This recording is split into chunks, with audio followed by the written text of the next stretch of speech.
anyways, back to what I was saying. Like, I'll rarely give something under a 7 out of 10. This is because I always do my reviews, my number-based reviews out of 10, just because it's a nice, easy number to work with. Can I make this? I didn't think I was gonna make it for a second. I got very scared momentarily, but we're safe. You know what? I'm gonna take this down to. Oh god, that was terrifying. Okay, we're good. We're safe. We're safe. We're fine. We're alive. The main thing is that we're alive right now. And that's the thing. Anyways, as I was trying to say about me reviewing movies, which I keep getting distracted from, just because it's a new thing with new cave, new stuff to explore. So I don't often give stuff under a 7, but me giving anything above a 9 must be a good film, and I gave Ready Player One a 9.5 out of 10 just because it was just amazing in my eyes. Like, I know some people have their complaints, but I just fell in love with it because I was very skeptical initially before going in to watch it. I thought, like, well, I know it's going to be a lot about cameos from pop culture characters, so it's going to be a lot of game characters, a lot of movie characters. And then I thought it was going to be like, you know, it's just going to be 2.5 hours of, hey, look at this character we've managed to get in this film, we've managed to get the rights to put in. But honestly, the film was just amazing in my eyes. I loved it. It was so good. I mean, there was definitely things about it that weren't that great. I mean, a lot of the well, actually, I'm gonna give a spoiler alert here because it's gonna spoil some stuff, but like a lot of the sort of ending parts in the van I thought were a bit it was a bit kind of, yeah, okay, sure, like not great, but like still enjoyable, but not amazing. When they're like smacking the van around so you couldn't take the third key and put it in. As I said, I did say spoiler alert, so you can't complain that I just said any of that, because I did give a spoiler alert. So don't try and tell me I don't warn you about these things. But that was kind of just like, yeah, it's alright, but it was kind of unnecessary almost. Like, I get why they did it, and I totally understand it. Like, it was interesting. It was added an extra layer to it, but it was kind of like, yeah, that was cool, but it didn't have to happen. Like, it could have just like not happened. I get why I did it, because they were stalking them with the drones, and then they're like, oh, we found them, so we're gonna try and run them off the road in this van. And I get it, but I just wasn't personally a huge fan of that part of the film. But like, what, a few minute sequence which was just like, well, even actually, like, with that part, the stuff in the Oasis I really liked. So like, it was just a few bits in the real world which I was just kind of like, yeah, could be better, could do without it. But it did add tension to the film though, when they were getting smacked around and you weren't sure like whether he's gonna get the key and whether he's gonna be able to take the key. So that was cool. But as I was saying, as a whole, I absolutely loved it. I thought it was amazing, and genuinely one of my favorite films that I've seen in months. Like, it's up there with Blade Runner for me, and well, Blade Runner 2049, that is, obviously not the. Oh, I've just seen diamonds. Cool. Oh, circle back around to them. Anyways, like, I know, like, I thought Blade Runner 2049 was great, and I mean, I'm already a big fan of the original Blade Runner, so when they said they're doing a sequel, I was excited for it. Then loved the sequel being 2049, and if they ever do another one, then oh god, wow, I keep scaring myself today. Oh god, and look how close Lava was as well. That could have ended catastrophically.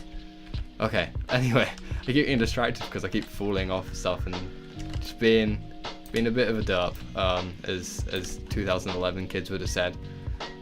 Why the hell did I choose that phrase? What happened there? But yeah. Anyway, back to talking about movies, because I can talk about movies for hours.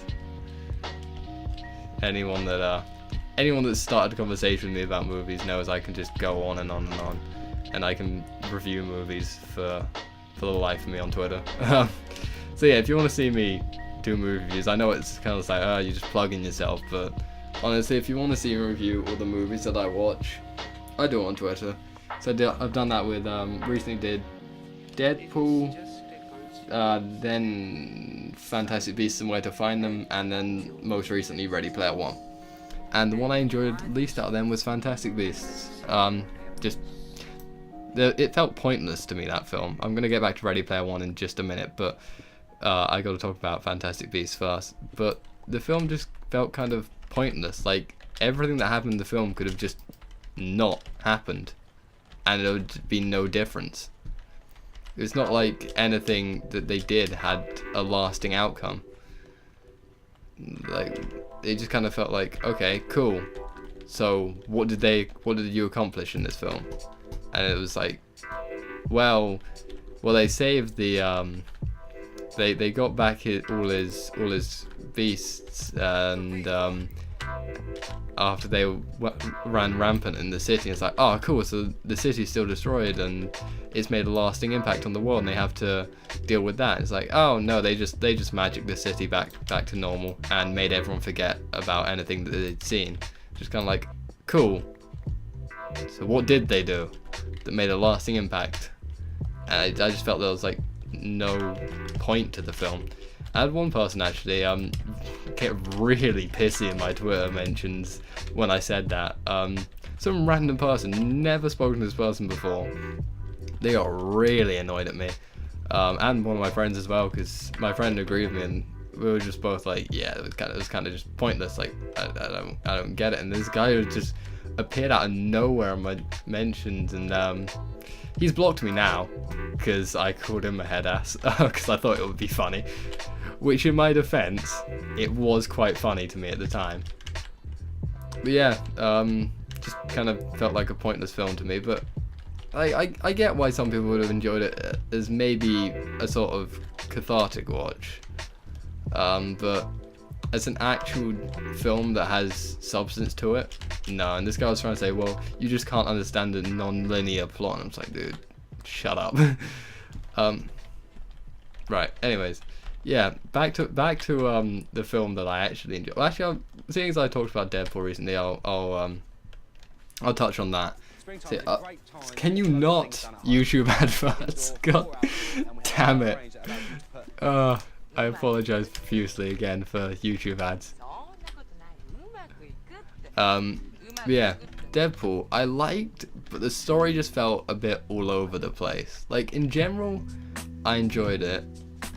But in terms of storytelling, it just felt a bit just all over the place. I was kind of just like, okay, this is just a bit weirdly told, this story.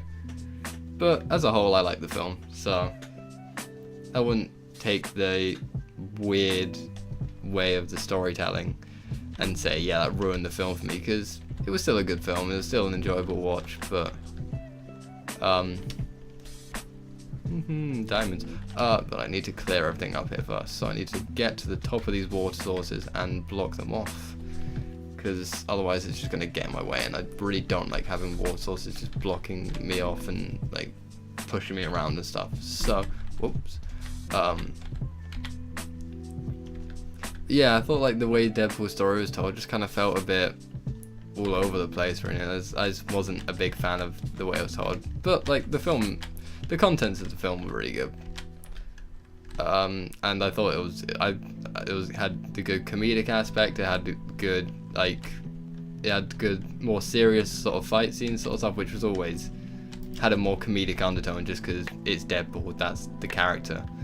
Deadpool's a comedic character, very much a sarcastic take on superheroes and all that.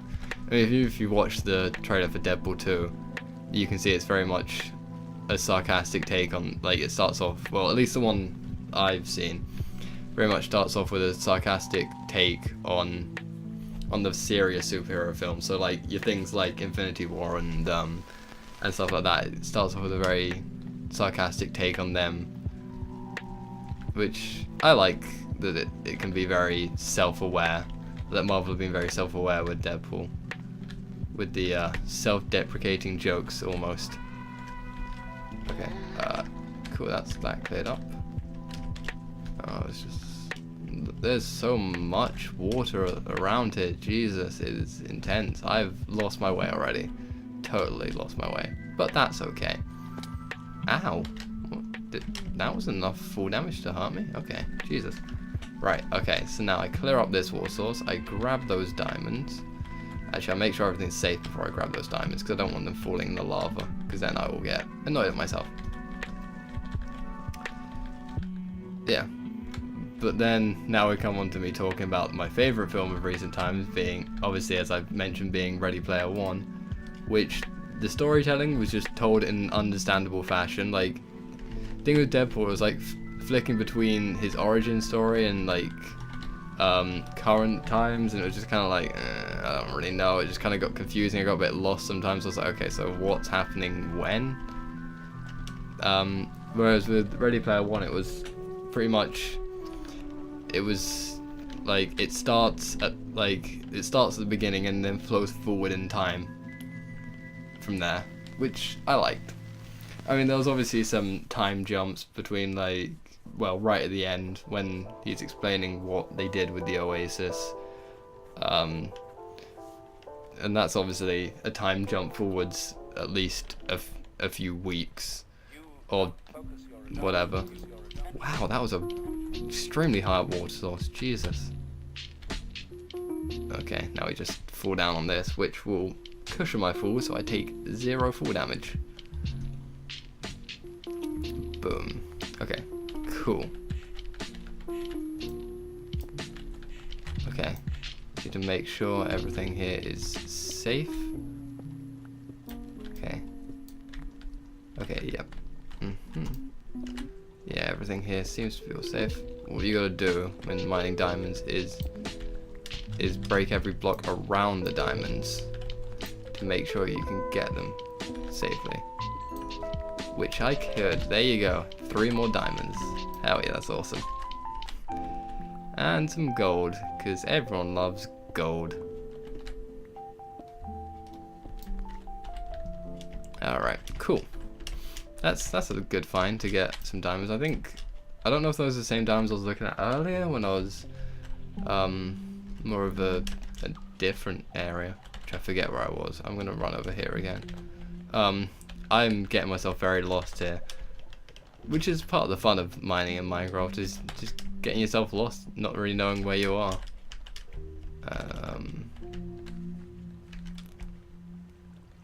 Okay, and now I'm here. I'm gonna climb up this water source and plug it up wherever the source is.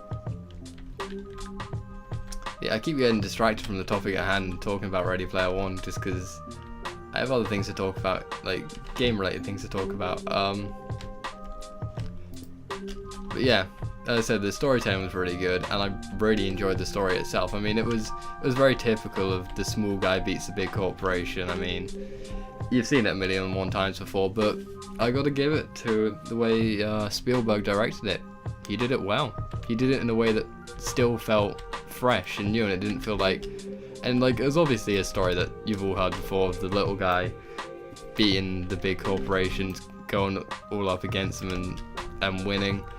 I mean, it's a story that's been done, and we've all known it to be done before. The little guy beats the big guy, saves the day. It's been told a million and one times before, but Ready Player One managed to keep it feeling somehow a bit fresh, and like it felt gripping still, instead of being like, oh well, you already know what's going to happen, so it's not entertaining, which some films definitely could fall into, of being like, well, you already know what's going to happen here, so it just isn't as entertaining. But with Ready Player One, I felt it kept the entertainment up. Plus, I just really like the concept of it. I just thought it was a cool idea for a film, being like a full VR world. I thought that was just cool. But, you know, that's just me being a bit of a nerd, just like, holy shit, that's so cool. And, you know, being like, oh, hey, that guy that created it, whose name has actually slipped my, whose character's name, that is, has slipped my mind as I'm speaking. Yeah, I can fill this up with that. And so I was thinking I don't have any cobblestone in my bar, but I can just fill it up with this because I don't need any of that. Oh shit, yeah, I should probably drop down so I don't take full damage. But yeah, you know, being that main character, that not the main character, the main guy that created the Oasis was kind of saying like, yeah, I never really felt at home in the real world, and you could definitely tell that that was like almost trying to be relatable to certain demographics of people, because there are some people that just feel completely out of place being in the real world, which, you know, I get it.